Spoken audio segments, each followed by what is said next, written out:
For today's need, September 10th. As thy days, so shall thy strength be. Deuteronomy 33:25. The promise is not that we will have strength today for a future emergency. That anticipated future trouble will be provided beforehand before it comes to us. We may, if we walk by faith, expect strength and provision for us as fast as circumstances demand. We live by faith, not by sight. The Lord's arrangement is for us to ask Him for the very things that we need. The grace of tomorrow will not be given today. Man's necessity is God's opportunity. The grace of God is never given to be squandered, to be misapplied or perverted, or to be left to rust with disuse.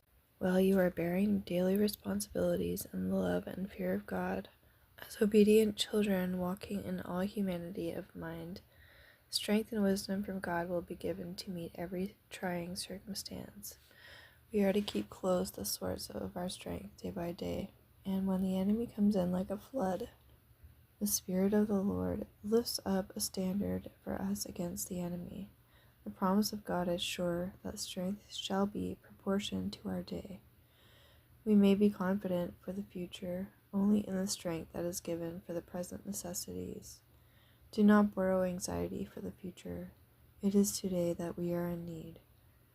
Many are weighed down by the anticipation of future troubles. They are constantly seeking to bring tomorrow's burden into today.